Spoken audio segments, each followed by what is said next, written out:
फिर hello friends, good morning.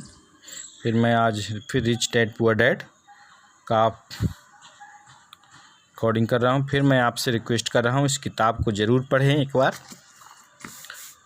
और आ जाइए पार्ट 7। तो पार्ट 6 तक मैं पहले देख चुका हूँ, उसको पहले पढ़िए। फिर है कि जब इनके अमीर डैडी जब आ गए तो इन्होंने अपने ऑफिस की कुर्सी पर बैठते हुए कहा, या तो तुम्हारी तनख्वाह बढ़ाई जाए या तुम काम छोड़ रहे हो, है ना। हाँ, समझौते के मुताबिक आप अपनी शर्त पूरी नहीं कर रहे हैं। तो इन्होंने लगभग आंसुओं से भींगे स्वर में कहा। 9 साल के बच्चे के लिए वो एक बहस का सामना करना बहुत ज़्यादा डरावना था। तो उन्होंने कहा कि आपने कहा था कि अगर मैं आपके लिए काम करूंगा तो आप मुझे पैसा कमाना सिखाएंगे। अपनी तरफ से मैंने आपके लिए काम किया, मैंने कड़ी मेहनत की। इस काम के लिए मैंने अपने बेसबॉल गेम की कुर्बानी दी और अब आप अपने वादे से मुकर रहे हैं। आपने मुझे कुछ भी नहीं सिखाया है। आप धोखेबाज हैं, जैसा शहर के सभी लोग कहते हैं। आप लालची हैं, आप केवल पैसा कमाना चाहते हैं और अपने कर्मचारियों का बिल्कुल ध्यान नहीं रखते। आपने मुझे इतनी देर बाहर बिठाए रखा और मेरी ज़रा भी इज्जत नहीं की। मैं एक छोटा सा बच्चा हूं और आपको मेरे साथ इससे बेहतर बर्ताव करना चाहिए था। तो इनके अमीर डैडी अपने कुर्सी पर पीछे झुक गए। अपने हाथों को ठुड्डी तक लाकर उन्होंने मुझे घूरा। ऐसा लग रहा था जैसे वे मेरा विश्लेषण कर रहे थे। बुरा नहीं है, उन्होंने कहा। 1 महीने से भी कम समय में तुम वही भाषा बोल रहे हो जो मेरे ज़्यादातर कर्मचारी बोलते हैं। क्या? मैंने पूछा। मैं समझ नहीं पा रहा था कि वे क्या कह रहे थे, इसीलिए मैंने अपना दुखड़ा रोना चालू रखा। मुझे लगता था कि आप अपने वादे पर कायम रहेंगे और मुझे कुछ सिखाएंगे। इसके बजाय आप तो मुझ पर अत्याचार करना चाहते हैं। यह तो जुल्म है, सरासर जुल्म। मैं तुम्हें सिखा तो रहा हूँ, अमीर डैडी ने धीमी आवाज़ में कहा। आपने मुझे क्या सिखाया है? कुछ भी नहीं, मैंने गुस्से से कहा। एक बार मैं चंद सिक्कों में काम करने के लिए तैयार हो गया, उसके बाद तो आपने मुझसे बात तक नहीं की। 10 सेंट प्रति घंटे? मैं आपकी शिकायत सरकार से करूंगा। हमारे देश में भी बाल श्रम कानून है। आप तो जानते हैं कि इनके डैडी जो थे सरकार के लिए काम करते हैं। शाबाश, अमीर डैडी ने कहा। अब तुम उन ज़्यादातर लोगों की भाषा बोल रहे हो जो कभी इनके लिए काम करते थे। ये लोग जिन्हें इन्होंने नौकरी से निकाल दिया है या जिन्होंने खुद इनकी नौकरी छोड़ दी है। तो इस बारे में आपको क्या कहना है? तो इन्होंने पूछा और मुझे यह लग रहा था कि कम उम्र के बावजूद ये बहादुरी से बातें कर रहे थे। आपने मुझ में से झूठ बोला था। मैंने आपके लिए काम किया और आपने अपना वादा पूरा नहीं किया। आपने मुझे कुछ भी नहीं सिखाया। कौन कहता है कि मैंने तुम्हें कुछ नहीं सिखाया? इनके अमीर डैडी ने शांति से कहा। फिर इन्होंने बोला कि मैंने 3 हफ्ते तक काम किया और इस बीच आपने सिखाना तो दूर रहा, मुझसे कभी बात तक नहीं की। मैंने व्यंग भरे अंदाज में कहा। क्या सिखाने का मतलब केवल भाषण या बातचीत ही होता है? इनके अमीर डैडी ने कहा। और क्या? मैंने जवाब दिया। इस तरह से वे तुम्हें स्कूल में सिखाते हैं, उन्होंने मुस्कुराकर कहा। परंतु ज़िंदगी तुम्हें इस तरह नहीं सिखाती। ज़िंदगी इस तरह से नहीं सिखाती और मेरा यह मानना है कि ज़िंदगी सबसे बढ़िया टीचर होती है। ज़्यादातर वक्त ज़िंदगी आपसे बातें नहीं करती। यह एक तरह से आपको धक्का देती है और हर धक्के के जरिए ज़िंदगी आपसे कहती है, जाग जाओ, मैं तुमसे कुछ कहना सिखाना चाहती हूँ। यह आदमी कैसी बेसिर पैर की बातें कर रहा है।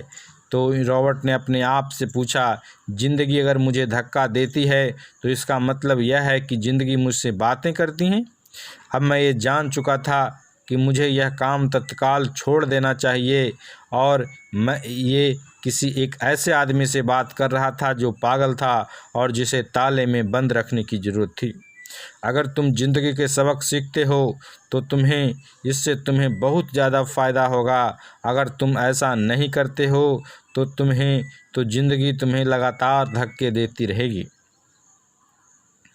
लोग दो चीज़ें करते हैं, कुछ लोग ज़िंदगी के धक्कों को सहन करते चले जाते हैं और बाकी लोग गुस्सा हो जाते हैं और ज़िंदगी को धक्का दे देते हैं। परंतु वे धक्का देते हैं अपने बॉस को, अपने काम को, अपनी पत्नी और पति को। वे यह नहीं जानते कि ज़िंदगी उन्हें धक्का दे रही है। मैं नहीं जानता था कि वे किस बारे में बात कर रहे थे। ज़िंदगी हम सबको धक्का मारती है। कुछ लोग हार मानता है कि ज़िंदगी हम सबको धक्के मारती है। कुछ लोग हार मान लेते हैं, बाकी के लोग लड़ते हैं। कुछ लोग सबक सीख लेते हैं, आगे बढ़ जाते हैं। वे ज़िंदगी के धक्कों का स्वागत करते हैं। इन गिने चुने लोगों के लिए इसका यह मतलब होता है कि उन्हें कुछ नया सीखना चाहिए। वे सीखते हैं और आगे बढ़ जाते हैं।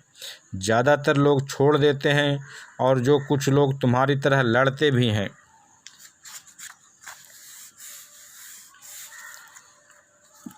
तो फिर है कि इनके अमीर डैडी खड़े हो गए और उन्होंने टूटी फूटी खिड़की को बंद कर दिया।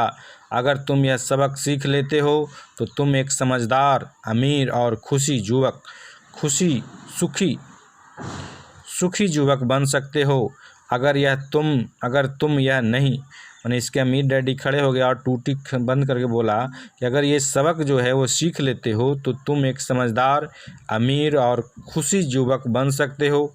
अगर तुम यह नहीं सीखते हो तो तुम जिंदगी भर अपनी समस्याओं के लिए अपनी नौकरी, कम तनख्वाह या अपने बॉस को कोसते रहोगे। तुम हमेशा ऐसे बड़े मौके की उम्मीद करते रहोगे जो आए और तुम्हारी आर्थिक समस्याओं को सुलझा दें। अमीर डैडी ने इनकी तरफ देखा कि क्या ये अब भी उनकी बात सुन रहे हैं। इनकी आंखों से मिली। ये एक दूसरे की तरफ देखते रहे और इनकी आंखों के बीच संप्रेषण की धाराएं बहने लगी। आखिर जब ये इनके संदेश का मतलब समझ गए तो मैंने अपनी नज़रें झुका ली और ये जान गए थे कि वे सही थे। मैं उन्हें दोषी ठहरा रहा था, जबकि सीखने की जिद मेरी ही थी। मैं फालतू में ही लड़ रहा था। अमीर डैडी ने आगे कहा कि अगर आप इस तरह के आदमी हैं जिसमें हिम्मत नहीं है, तो आप ज़िंदगी के हर थपेड़े के सामने हार मान लेते हैं। अगर आप इस किस्म के आदमी हैं तो आप ज़िंदगी भर आप सुरक्षित खेल खेलते रहेंगे, सही चीज़ें करते रहेंगे और किसी ऐसे वक्त का इंतज़ार करते रहेंगे जो आप आने वाला नहीं है। फिर आप एक बोरिंग बूढ़े की तरह मर जाएंगे। आपके बहुत से दोस्त होंगे जो आपको सिर्फ इसलिए तारीफ़ करेंगे क्योंकि आप एक मेहनती और भले आदमी थे। आपने अपनी ज़िंदगी सुरक्षित खेल खेलने और सही चीज़ें करने में गुजार दी, परंतु सच बात तो यह है कि आपने ज़िंदगी के थपेड़ों के सामने घुटने टेक दिए। आप खतरा मोल लेने की कल्पना से डरते थे। हकीकत में तो आप जीतना चाहते थे, परंतु आपके लिए हारने का डर जीतने के रोमांच से ज़्यादा ताकतवर साबित हुआ। अंदर से आप और केवल आप जान पाएंगे कि आपने कभी जीतने की कोशिश नहीं की, आपने सुरक्षित खेल खेलने का विकल्प चुना। हमारी नज़रें एक बार फिर मिली। 10 सेकंड तक हम एक दूसरे की तरफ देखते रहे और एक बार फिर मैंने तभी नज़रें हटाई जब मैं उनकी बात का मतलब समझ गया।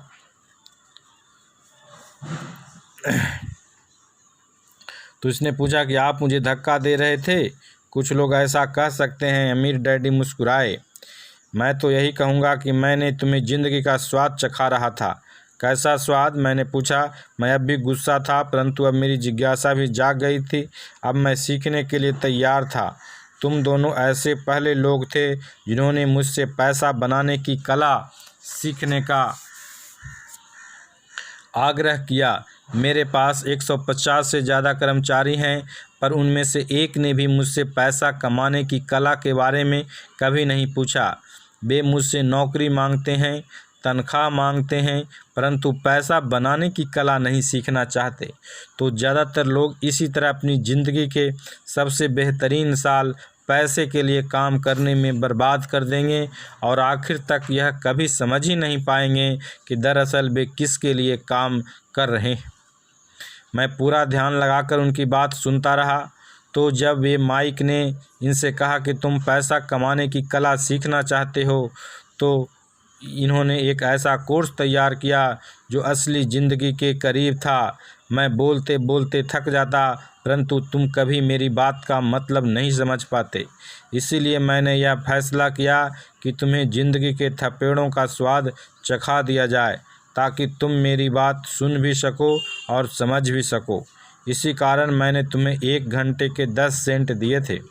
तो 10 सेंट प्रति घंटे काम करने के बाद मैंने क्या सबक सीखा? मैंने पूछा कि यही कि आप घटिया हैं, अपने कर्मचारियों का शोषण करते हैं। अमीर डैडी अपने कुर्सी पर पीछे की तरह झुकते हुए ज़ोर से हंसने लगे। जब उनकी हंसी बंद हुई तो उन्होंने कहा, अच्छा होगा अगर तुम अपना सोचने का नज़रिया बदल लो। मुझे समस्या मत मानो, मुझे दोष देना छोड़ दो। अगर तुम सोचते हो कि तुम्हारी समस्या मैं हूँ तो तुम्हें मुझे बदलना होगा। इसके बजाय अगर तुम्हें यह लगता है कि तुम्हारी समस्या तुम खुद हो तो तुम खुद को बदल सकते हो, सीख सकते हो और ज़्यादा समझदार बन सकते हो। ज़्यादातर लोग चाहते हैं कि दुनिया का हर आदमी बदल जाए, बस हम खुद ही न बदलें। ज़्यादातर लोग चाहते हैं कि दुनिया का हर आदमी बदल जाए, बस हम खुद ही न बदलें। मैं तुम्हें यह बता दूं कि किसी दूसरे को बदलने से ज़्यादा आसान यह है कि हम खुद को बदल लें। मैं आपकी बात ठीक से समझ नहीं पाया, मैंने कहा। रॉबर्ट ने कहा, अपनी समस्याओं के लिए मुझे दोष देना छोड़ दो। अमीर डैडी ने अधीरता से कहा, पर आपने मुझे सिर्फ 10 सेंट का ही वेतन दिया। तो तुमने क्या सीखा? अमीर डैडी ने मुस्कुराकर कहा, यह कि आप घटिया हैं। और मैंने शरारत भरी मुस्कान के साथ कहा, अच्छा तो तुम यह सोचते हो कि समस्या मैं हूँ? अमीर डैडी ने कहा, वो तो आप हैं ही। 1 मिनट।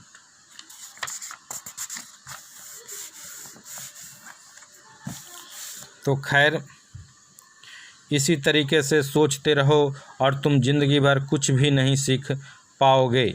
और अगर तुम्हारा नज़रिया यही है कि समस्या मैं हूँ, तो तुम्हारे पास क्या विकल्प रह जाते हैं? अगर आप मेरी तनख्वाह नहीं बढ़ाते या मुझे ज़्यादा इज्जत नहीं देते तो मैं काम छोड़कर चला जाऊँगा।